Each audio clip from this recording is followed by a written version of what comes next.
This is Mitch, and welcome to the Real Estate Investor Summit podcast. I'm here with Todd Heitner, and he's over there in, what'd you say, West Virginia? Virginia. Regular Virginia. Regular Virginia. Yeah. The non-directional Virginia. Anyway, he's going to talk to us about how to build a website as an apartment investor and how to get credibility and portray, that you're in the game solid and in the game big. Right before we do that, let's go to taxfreefuture.com and pay homage to my sponsor. Like y'all to go to taxfreefuture.com and take a look at the website there in the 37 little video vignettes. Because if you don't have a tax deferred or tax free investment vehicle in your tool belt, you have no idea the size of the tool you're missing. It's a wonderful product. IRAs, solo 401ks, health savings accounts, any way you can to mitigate those taxes and to grow your wealth. Please go to taxfreefuture.com, check it out, because you have no idea what your financial advisors are not telling you. We're going to tell you what they're not telling you. We're going to tell you why they're not telling you about that. And then you're going to see how it all fits together and why it's a terrific place to be. All right, my friends, that's it with taxfreefuture.com. All right, Todd, thanks for bearing with me on that. So we've interviewed before, and I think we talked about websites for investors, right? For house flippers or whatever. Is that right? Yeah, that's right. Yeah, just like single family real estate investing. Yeah. So let me just say this. You guys can go out there and make your own little website if you want to and get a free one or get whatever. It's not going to be SEO'd right. It's not going to have the keywords right. The back end's not going to be right. You're really not going to have a chance to organically get anywhere if you don't have someone building your site. And I think it's very important that you have people that specialize in the kind of business that you're doing so that they've already researched all the keywords and all the meta tags. I don't know, do they even use meta tags anymore? I'm like a dinosaur. I'm just repeating words that I've heard. I don't even know what they are. Excuse me. So give us a little bit about your background for those who have not heard of you yet, Todd, and then we'll jump into building a credible and effective website for apartment investors. Yeah. So I've been building websites for real estate investors for a little over 15 years.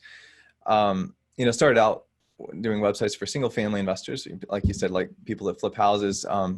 More recently, though, I've been focusing more on the multifamily side of it, like apartment syndicators, for example, and other types of multifamily. Okay, so just if you don't know, the basics of having a website 101 is, or just being in business 101 is, you got to have an online presence. Because when people go to Google you or your company and nothing shows up, it doesn't bode well. People just, expect that if you're a concern at all on any level, just a minor concern, that you have a presence on the online. And if you don't, there start to be a whole bunch of questions that shouldn't be there. So yeah, that's right. Do you find that most people know that, or do you find that most people don't? It varies, but I mean, I think maybe it's half and half. Like some people kind of recognize that, if they thought it through, but some, I do see quite a few people that try doing it without a website first, or they,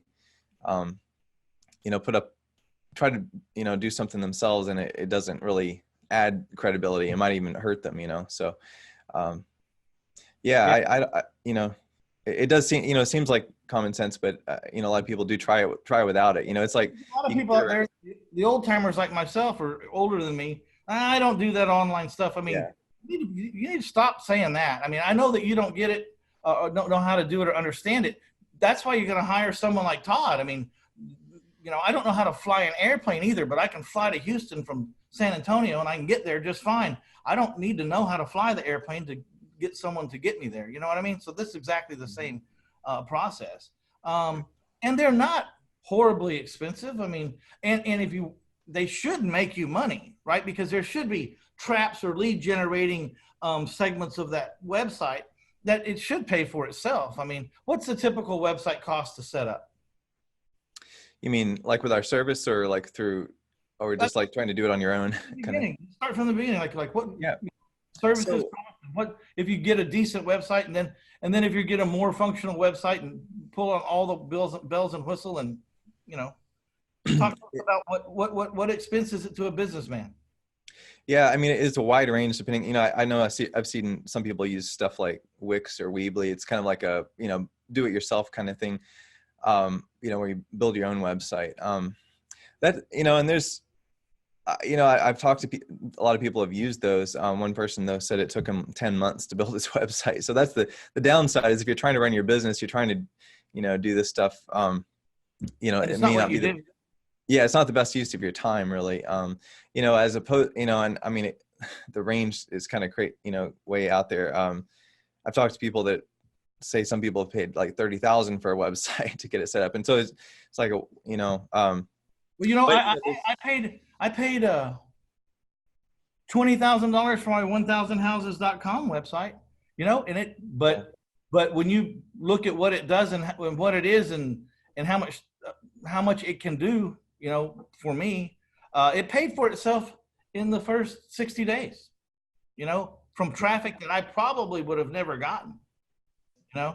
So, but I was in a game where, it only took one or two sales of a certain product that from someone I never would have met before, unless it was because of that. And it happened very quickly. So I was nervous at first, and it took some time because you don't build those sites overnight. Right. But it's worth it. And now I look at it like it's been paid for forever. And now it's there, and it's a $20,000 asset that paid for itself a long time ago. Right.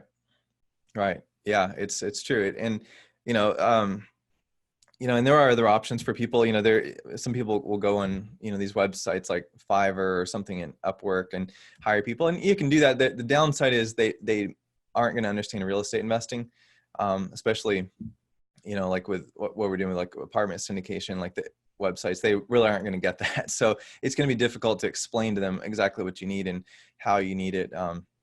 And then you do have to come up with the content too, which is another side of things that people kind of underestimate. I was going to say, even just the terminology and the language of that business. Right. The average person, even straight up American, much less overseas, wouldn't know how to get the right keywords in all your content so that you'll rank it to people that matter. Yeah, that's right. So that's why we've, have put together a service that kind of makes it a lot easier. We've already done a lot of the work for that. So that's another, kind of trying to make it easier for people to get their website up and running without all the hassle. So you've been in the business 15 years. You obviously, you have your 10,000 hours. You know what you're doing. I mean, you can't be in a business for 15 years and not, be at the top of your class unless you're just a plain old dumbass. But I've talked to you long enough to know that's not the case. But to me, apartment investors didn't seem right off the bat to me like they need a website. Why do they need a website? Yeah, I mean, I would say really credibility is the biggest thing because, like we talked about earlier, we expect people to have a website. And if you say you're in business and you're trying to raise money for a deal and you don't have a website, like, are you really in business? It kind of raises red flags. Whereas if you have a really professional looking website that makes you look established, even if it is your first deal, they wouldn't know, by looking at if you have a really professional looking website. So it makes a good first impression. It kind of starts building the relationship with people. It's your first investment. At least it shows them you're serious. Yeah. Exactly. You can give them a lot of information about yourself so they don't have to go hunting around, or give them the clues so that if they want to do some further research to find out if you might be a good partner or the right or the wrong person, you've given them enough evidence that they can go out now online and do some private research themselves on you. You know what I mean? Yeah, exactly. And that's, and kind of like what you were saying earlier, people might search for you on Google and, they're curious. Before they're going to spend money with you, they're going to do a little research. And so if there's nothing there, what message is that sending? The first thing they're going to do is check you if you're a scammer or if there's anything bad about you on the internet. That's the first thing they're going to do if they're thinking about putting money with you. If they don't do that, then they're not very smart, Yeah. I expect that everyone that loans me money has researched me, and I'd have $20 million worth of private money. And so the website that I had before I had the nice website that did all this functionality was probably not making me look very good. It was archaic. it did what it was supposed to do for a little while, but I was way too long moving to the next level, you know? Yeah. Mm. Yeah, for sure. Yeah. And I guess kind of a side note on that too, I would say even pay attention to your email address, because I've seen some, it's important to have your email be at your domain name, whatever your business name is, because In my book, I wrote all about that. It's like, why in the world? I mean, I'm posing a question to every listener out there. You've got an email address. How many days? I mean, how many times a day do you email? Just think about it. How many times a day do you email, or how many times do you text and put, email me in your text? Okay, take that number, and then you're advertising at yahoo.com or at google.com. They don't need your damn advertisement. You need your advertisement. You need to be Mitch at 1000houses.com, your company, so that every time someone emails you, it's another little ping driving your brand into their brain, right? Mitch at cashforhouses.net, Mitch at livecom.com. I have so many email addresses right now, but so I pick, my message is from whatever the content is of my email. I pick the email address to send from, so that I'm congruent with my business. I don't want to say I'm in a communication business and then start having email address about finding houses. It's like, well, this guy's spread out. Who is this guy? Yeah. You want to have, that's a pet peeve of mine. And it doesn't take very much to do to go get your own .com domain and then make some email addresses for you and your family and your office. Everybody needs to be sending out yourbusiness.com, their name at yourbusiness.com. Now look at the amount of little pings that you're getting, right, with branding your name. That's a really great point. So what choices do people have when they're thinking about building a website? So, like we said, the one option is doing it yourself, building everything from scratch, but it's really not a good use of your time. If you're not a designer, for one thing, it's going to take you way longer. If you're not used to writing content, that can easily spend, it can spend months on it really easily without, and maybe not even end up with a website that looks professional enough to really represent your business. So that's one option. Another option is, hiring people to do it. Like we said, like you can go on Fiverr or Upwork or those things, but then again, you do run into the problem of trying to communicate. It could, like you said, sometimes the language barrier is there, and so you say something and you're very clear about it, but it's not, English isn't their first language, so they don't understand. But then you're also trying to explain real estate investing terms and things and what you need, and they may not get it. So that's another issue with that. I know, when somebody that found our service a little too late after they had already gone through the process, said that he said writing web copy and getting this site set up has been the bane of my existence. And that, it is a pain. But why would you should, that means that it's not what you do, and B, you shouldn't be doing it right Yeah. off the, if that's Right. causing you that much heartache, you should have Yeah. delegated it out a long time ago, right? Yeah, exactly. And so that's why we built the service we have, that does give people another option, which is just, we have some designs that are already made. We have content that's already written. You basically sign up and you've got a website. I mean, yeah, you can customize it, and you should do that when you're ready, but you don't have to, and so that's kind of the idea of it.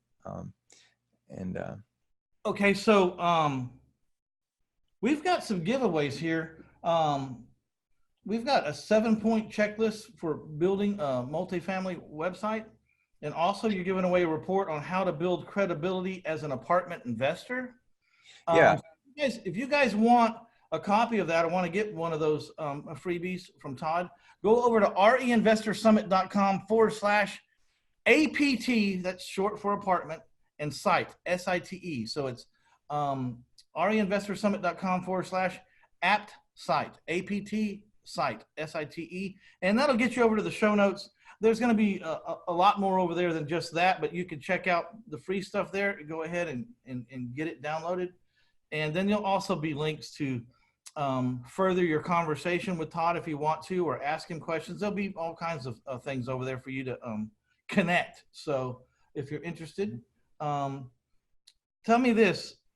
Let's talk a little bit about your Apartment Investor Pro service. Tell us about that. Yeah, so like I said, we try to take the hassle and pain out of getting your website set up and running, because it is, it's something where it can make a big difference for your business, but also it's not something you should be spending a lot of time dealing with. And so we tried to make it where you can just sign up and have a website up and running. I mean, as little as the same day, you can have it up and running, because we already have designs done. We've already got content. Everything is customizable, of course. And when we do offer custom options too, if people really want that, if they want something completely unique. But if somebody's just starting out, they don't have to go that route. There's more affordable options. Let's just get something up that looks professional and simple. Yeah. Let's get that done. And then while that's up there and available to people, you go work on the big kahuna and all the special site with the special traps and special SEO or whatever, a little bit later. Sometimes it's just really important to get something up professional and simple. Yeah. Cause like I've gone to events, and people hand out business cards, and you go and look at their website and it's like a parked at GoDaddy page, or there's nothing there at all. They don't even own the domain name.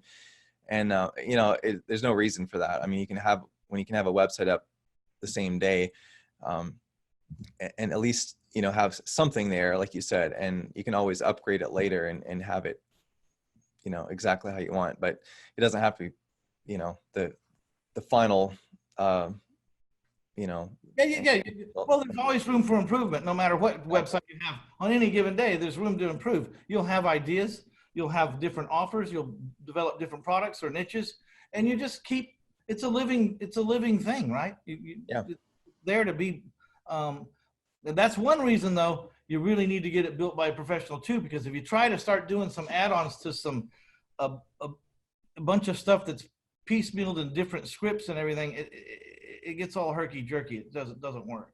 Yeah, I found that too. People run into one person be congruent through the whole site. Yeah, exactly. Yeah, I find people kind of run into dead ends when they're trying some of these. How I know all this stuff, Todd. Yeah, I did all this crap wrong. I did it all wrong the first time. The first couple of times, And it's really nice when you find someone and you go, "That's my tech guy. That's my website guy. I don't have to worry about that stuff anymore." If I got a problem, I call that guy. People call me, "Hey, your website's this." I said, "Great, call."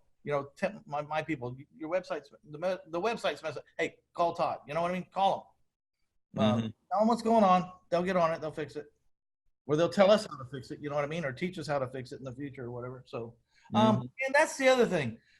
Websites, those things, they need a little maintenance every now and then. They, it's kind of like a car. Sometimes you got to go and look under the hood and say, okay, is everything running the way it's supposed to? You need to be checking your links all the time yourself on your websites, because nothing's worse than to throw up a campaign and then like one day into the campaign, something happens with your link and you don't know. So right.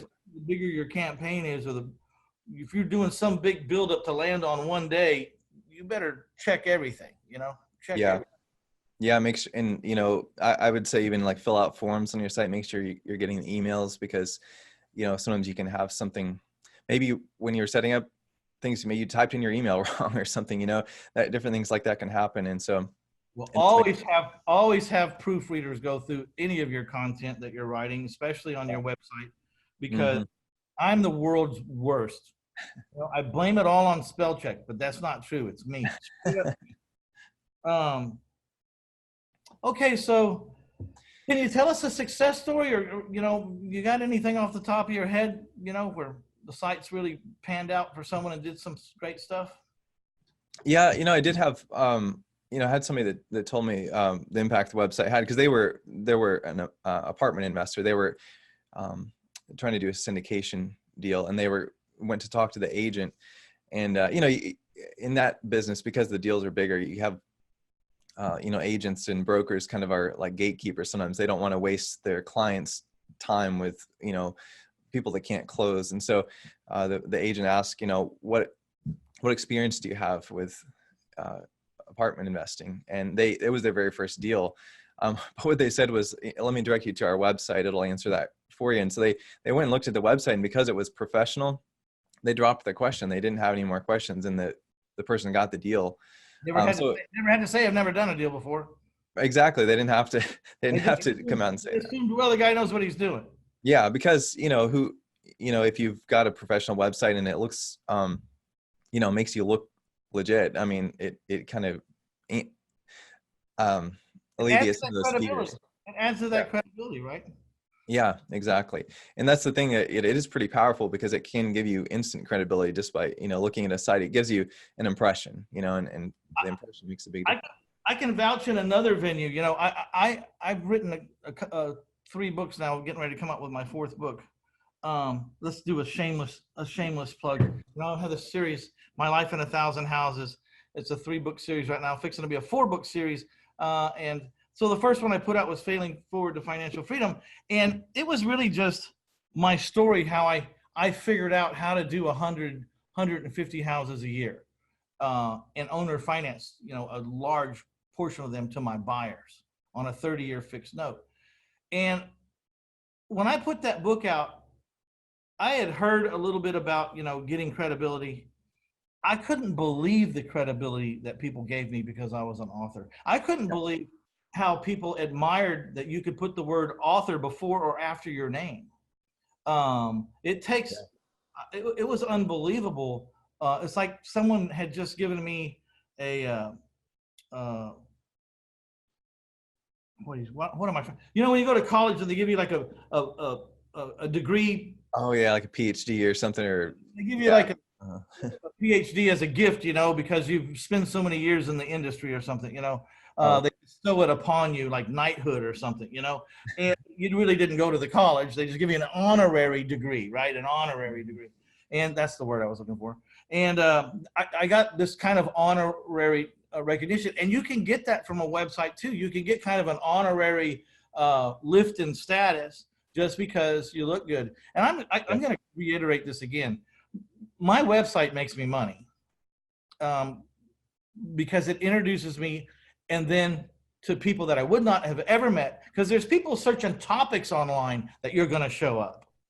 They're just searching a topic, and then there I am in front of them, and then they happen to say, well, this guy looks interesting, or this website looks clean, and they click on it, and now they're like a client of mine because they might answer any question or make any move on that site, and now I have their contact information or a way to contact them, and I just picked up a lead or a customer out of the blue where I never would have had it. So you can't really, to me, I don't look at websites as a long-term expense. It's a very short-term expense until I get my money back, and then it's not an expense at all. It's actually an asset.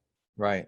Yeah. And that credibility is so powerful. That's a kind of related thing, that I'm trying to help my clients with too, is having something on their website that they can give away, because you do have that authority when you say, here's this thing that I wrote that they can sign up for, which also gives you a way to capture their information.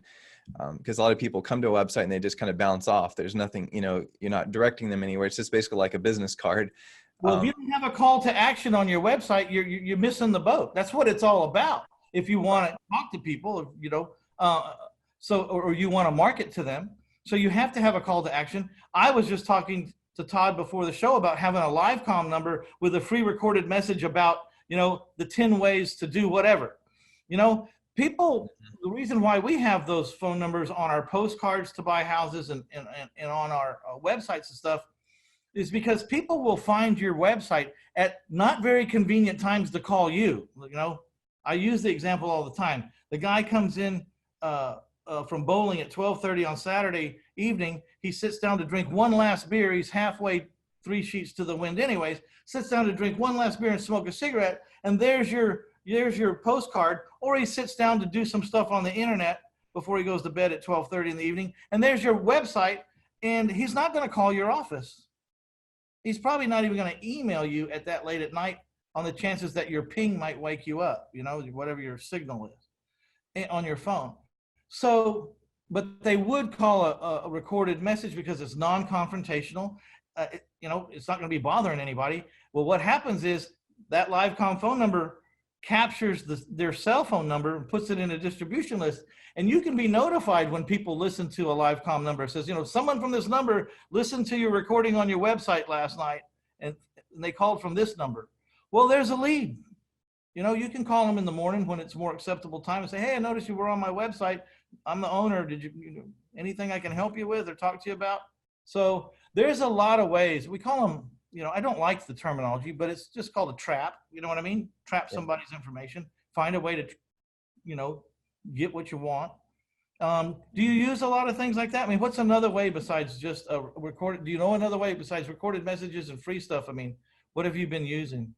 I mean, more, you know, like giving away something like where people give you their name and email. You could ask for phone number too, but, you know, a lot of times you call it like a lead magnet, you know, something that people want, that it's going to provide value to them, that they have to give you some information for, you know, contact information. That, I mean, that's essentially what you're describing with the phone number. It's just delivering it in a different way. Let me tell you how I use it. And we're just talking in general on the websites now, but let me tell you just an idea to get your juices flowing. So I put out my first book. I didn't have a publisher. I was self-publishing. No one knew who I was. So I said, oh, I got to go out and promote this book. And I didn't have any ratings, you know, on Amazon or anything.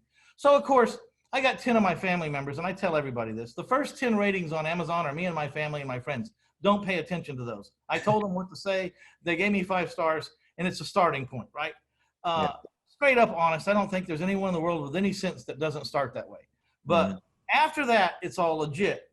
But there's ways to encourage 5-star ratings. So what happened was I was going to give away the first, I decided to give away the first 100 pages of my 400-page book. And so when they did that, they had to give me the email address, but I also asked for their cell phone number, please. Now, I was surprised, but 95% of the people gave me a phone number and gave me the right phone number. Okay. So what would happen is when they downloaded the 100 pages, I had a message sent to my phone saying, someone from this email address, and if they gave me the phone number, and this phone number is downloading your 100 pages right now. And I would, if they gave me the phone number, I would pick up the phone and I would call them, and I could hear my 100 pages of my book being printed out on their printer in the back. Oh, wow. Sometimes. And I would say, hi, this is Mitch Stephen. I'm the author of My Life in 1,000 Houses, Failing Forward to Financial Freedom. And I just wanted to thank you for downloading the first 100 pages of my book. And then I'd just be quiet. And they would think that there's a sale coming or a pitch.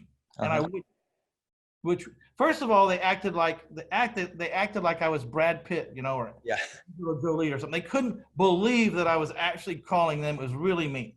Second thing was, it was a nice gesture because all I did was to say thank you. That separated me from a lot of people. Didn't try to sell them anything. Then before they hung up, I said, you know, if you ever want to discuss this book, when you finish reading it, if you ever finish reading the whole book and you want to discuss it, you have my phone number now. Will you please call me and we'll discuss my book. We'll discuss the book and what you got out of it or what you liked or didn't like about it. And so when people called me, no one called because they didn't like my book. The only people that called me were people that loved the book and wanted to talk. But we would spend a few minutes talking, and it's kind of unique to find out what other people's perspective were on the book, and fun because they're talking about my art. So it's not a pain to talk to someone about my art. It's actually kind of a head rush. And then at the very end, I'd say, you know, I'm not famous by a long shot. No one knows I exist. The only reason anyone reads this book is because of a 5-star review. So if you ever want to do me a favor, go put a 5-star review on Amazon. They don't buy 4-star review books or 4.5. They buy 5-star review books. Yeah. If you want to do that, every single one of them did it. If you want to go to Amazon.com and look up Mitch Stephen in my books, I have 250 5-star reviews and about 3 or 4 or 5 or 6 other kinds of reviews, you know, which was saying if it wasn't for that one tactic, I'd have no reviews at all, probably. Yeah.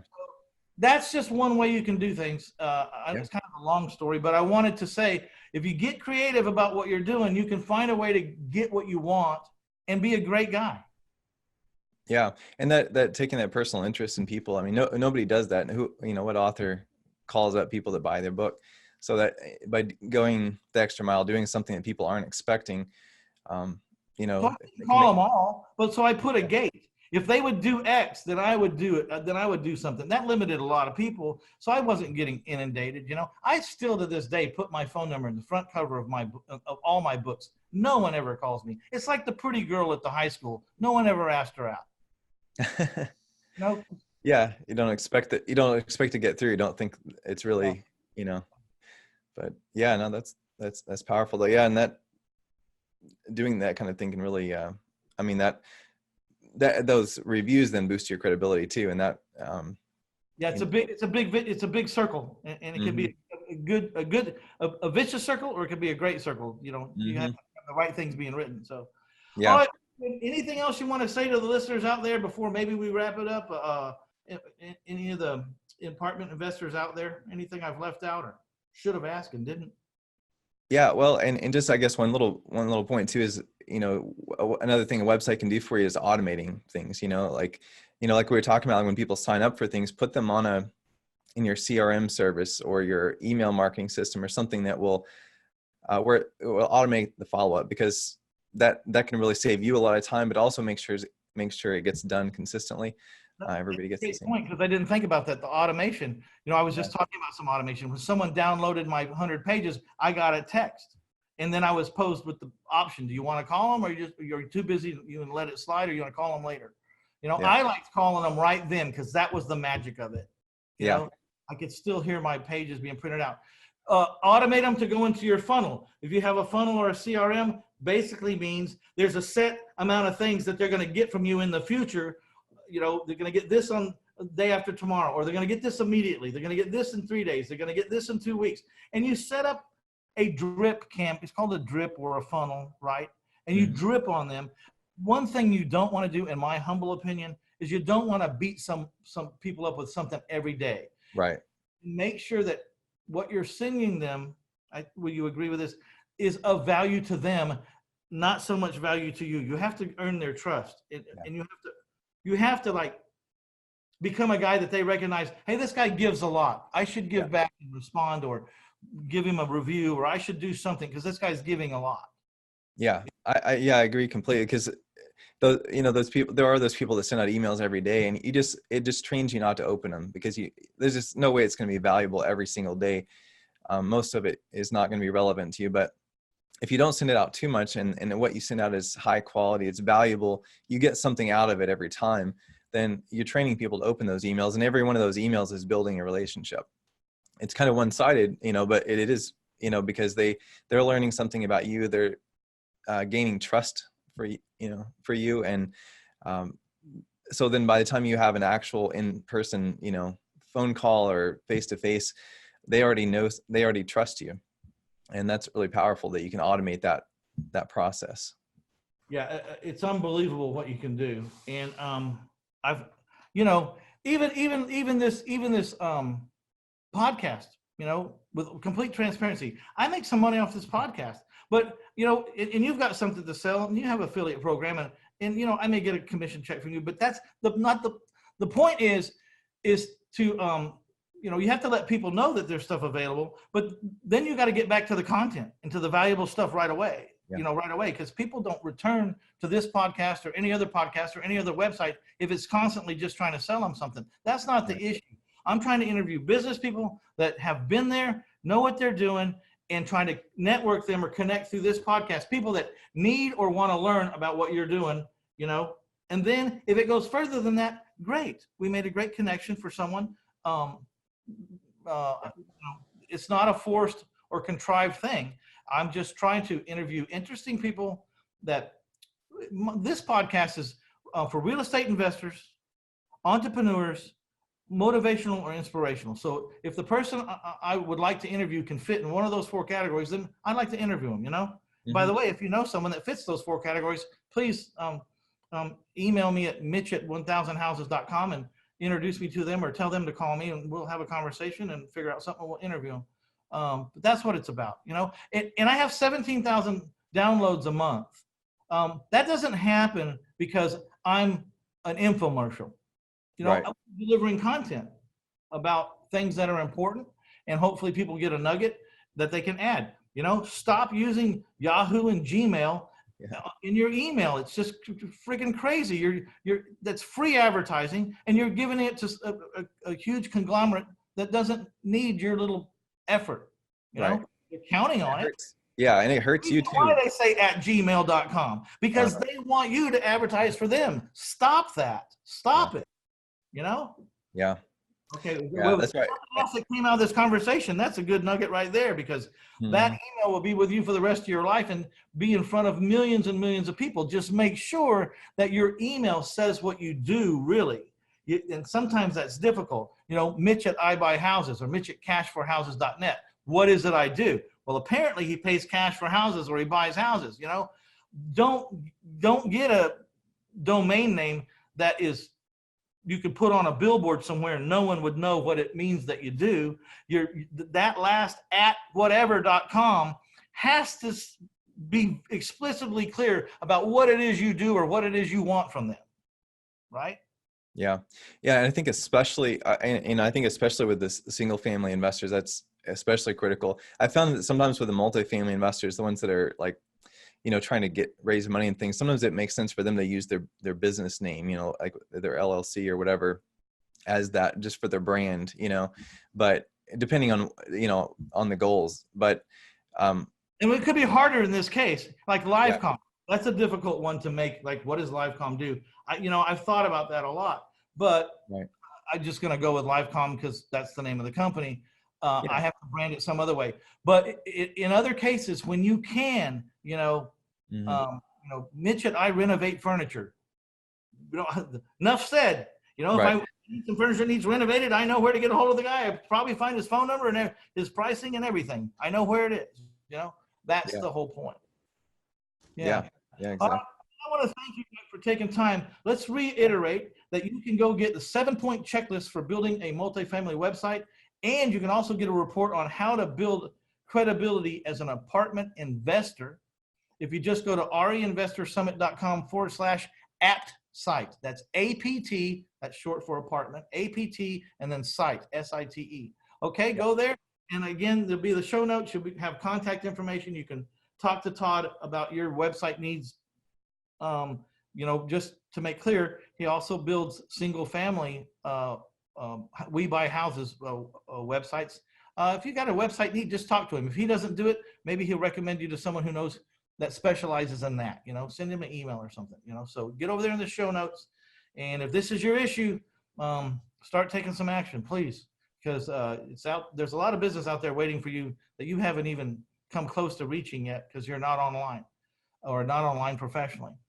All right, Todd, thanks a lot for taking the time. Yeah, thanks for having me. Appreciate it. Yeah, it's always a pleasure, man. You do good work. All right, this is Mitch Stephen with the Real Estate Investor Summit podcast. I'd like to thank taxfreefuture.com. Please go out there and check it out, taxfreefuture.com, because you will not believe what your financial advisors are not telling you. Okay, this is Mitch Stephen. We out of here.